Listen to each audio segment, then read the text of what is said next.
اس کے ساتھ ایک اور چیز وہ ہے استغفار. وہ کیا ہے؟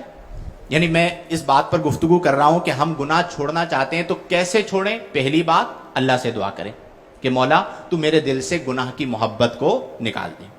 دوسری بات اس کا نقصان، یعنی گناہ کا جو نقصان ہے وہ پیش نظر رکھیں کہ بد نگاہی کا نقصان ہے، بری بات سننے کا نقصان ہے، بری بات کہنے کا نقصان ہے.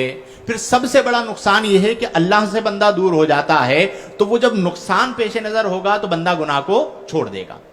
تیسری چیز جس سے کے سبب سے بندہ گناہ کو چھوڑ سکتا ہے وہ ہے استغفار کرنا. کیا کرنا؟ استغفار کا معنی کیا ہے؟ اللہ سے بخشش مانگنا، اللہ سے اپنے گناہوں کی معافی مانگنا. اور یہ یاد رکھیے گا کہ استغفار صرف گناہگار کے لیے ضروری نہیں ہے. صرف یعنی کوئی کہے کہ میں گناہگار ہوں تو میں استغفار کروں، اور دوسرا کہے کہ میں تو تہجد بھی پڑھتا ہوں، میں تو 5 نمازیں بھی پڑھتا ہوں، میں تو بہت اچھا آدمی ہوں تو میں استغفار نہ کروں. استغفار نیک کے لیے بھی ہے اور گناہگار کے لیے بھی ہے. اس کی وجہ کیا ہے کہ دیکھیں اگر کوئی عبادت کرتا بھی ہے تو کیا وہ عبادت کا حق ادا کر سکتا ہے؟ مثلا ہم جو نماز پڑھتے ہیں، آج ہم نے فجر پڑھی، تو کیا ہم نے فجر اس طرح پڑھی جس طرح پڑھنے کا حق ہے؟ ممکن ہی نہیں ہے کہ کوئی عبادت ایسے کرے جیسا کہ عبادت کرنے کا حق ہے. یہ ممکن ہی نہیں ہے، کیونکہ اللہ کے رسول صلی اللہ علیہ وسلم اللہ کی بارگاہ میں عرض کرتے ہیں کہ اے ہمارے رب، ما عبدنا حق کا عبادتک.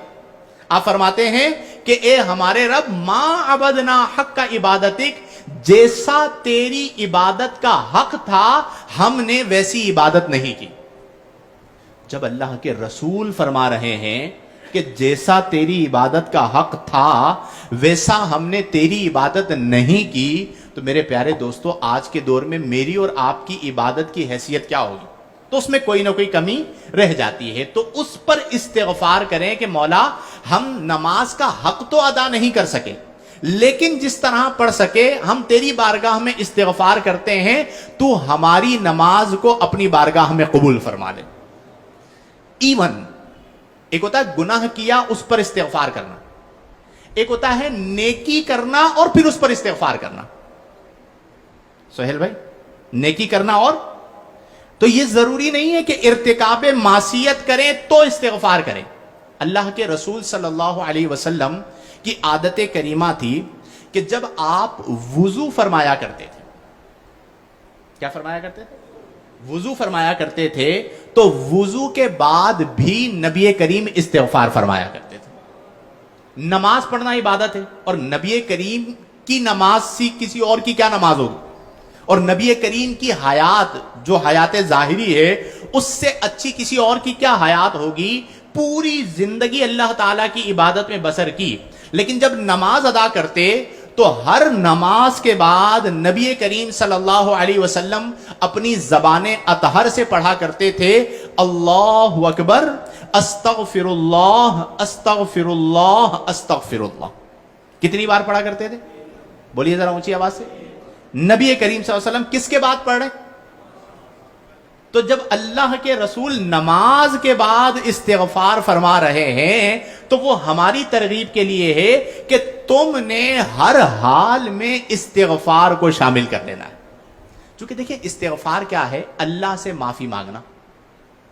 مثلا یا تو یوں پورا پڑھیں استغفر اللہ ربی من کل ذنب واتوب الیہ، یا صرف اتنا پڑھیں استغفر اللہ. پڑھیں ذرا میرے ساتھ، پڑھیے استغفر اللہ، استغفر اللہ، استغفر اللہ. اب آپ غور کریں کہ یہ جو استغفار کے الفاظ آپ نے ادا کیے، ان الفاظ کی بھی ایک اپنی تاثیر ہے. یہ آپ کے دل کے اندر نور پیدا کرتے ہیں، اور رب اس بات کو پسند کرتا ہے، بلکہ فرشتوں سے فرماتا ہے کہ اے میرے فرشتوں دیکھو میرا بندہ ہے، وہ جانتا ہے اس کا ایک رب ہے اور وہ مجھ سے معافی مانگ رہا ہے، تم گواہ ہو جاؤ میں نے اپنے بندے کو بخش دیا ہے. اب ہم صبح اٹھیں 100 بار استغفار پڑھیں، نماز پڑھی ہم نے نماز کے بعد استغفار پڑھا، ہم چل رہے ہیں ہم نے چلتے ہوئے استغفار پڑھا، تو یہ جو استغفار کی کثرت کرنا ہے یہ ایک ایسا عمل ہے جو انسان کو گناہوں سے دور کر دیتا ہے. انسان گناہ سے دور ہو جاتا ہے اور ایک وقت ایسا آتا ہے کہ لذت استغفار کی بنا پر اس کے دل کے اندر گناہ کرنے کا خیال بھی پیدا نہیں ہوتا. اور آج کے دور میں اگر کسی کو یہ کیفیت مل جائے کہ اس کے دل میں گناہ کرنے کا خیال ہی نہ آئے تو یہ اللہ کا بہت بڑا فضل ہے یا نہیں ہے؟ تو میرے پیارے بھائیوں، دوسری چیز جو ہم نے اپنانی ہے وہ یہ ہے کہ گناہوں سے بچنے کے لیے استغفار کو تھام لینا ہے. اور میں آپ کو ایک بات عرض کروں، استغفار ایسی چیز ہے کہ اللہ کریم نے استغفار میں ہر کرم کو پنہا فرما دیا. یعنی آپ رزق کی وسعت چاہتے ہیں تو استغفار کریں، آپ اولاد چاہتے ہیں تو استغفار پڑھیں، آپ وسعت روحانی چاہتے ہیں تو استغفار پڑھیں. یعنی چاہے جسمانی معاملات ہوں چاہے روحانی معاملات ہوں آپ استغفار پڑھیں. ایک واقعہ عرض کرتا ہوں حضرت امام حسن مجتبی رضی اللہ عنہ کا. ایک بار حضرت امام حسن رضی اللہ عنہ حضرت امیر معاویہ رضی اللہ عنہ سے ملاقات کے لیے آئے. تو جب حضرت امیر معاویہ رضی اللہ عنہ سے ملاقات کے لیے آئے، یہ یاد رکھیے گا کہ حضرت امیر معاویہ صحابی رسول ہیں. کون ہے؟ اور حضرت امام حسن جو ہیں وہ نواسہ رسول ہیں. اور حضرت امام حسن نے حضرت امیر معاویہ سے صلح فرما لی تھی. کیا فرما لی تھی؟ تو جب ہمارے بڑوں نے صلح کر لی تو ہمارا عقیدہ یہ ہے کہ جن سے امام حسن نے صلح کر لی ان سے ہماری جنگ نہیں، اور جن سے امام حسین نے جنگ کر لی اس سے ہماری صلح نہیں. تو حضرت امیر معاویہ سے امام حسن نے صلح فرما لی اور یزید کے ساتھ امام حسین نے جنگ کی ہے. تو جس سے جنگ کی ہے یزید کے ساتھ ہماری کوئی صلح نہیں ہے، ہم اس کی شناعت کو قباحت کو بیان کرتے ہیں. اور حضرت امیر معاویہ سے امام حسن نے صلح کر لی ہے. تو جو لوگ آج اپنی زبان دراز کرتے ہیں حضرت امیر معاویہ رضی اللہ عنہ پر، وہ حضرت حسن مجتبی کے عمل کو دیکھیں کہ حضرت حسن مجتبی نے صلح فرمائی. جو معاملہ ہوا تھا حضرت علی اور حضرت امیر معاویہ کے درمیان، اور اس میں ہمارا عقیدہ یہ ہے کہ حق جو تھا وہ حضرت علی کے ساتھ تھا اور حضرت امیر معاویہ سے خطائے اجتہادی سرزد ہوئی.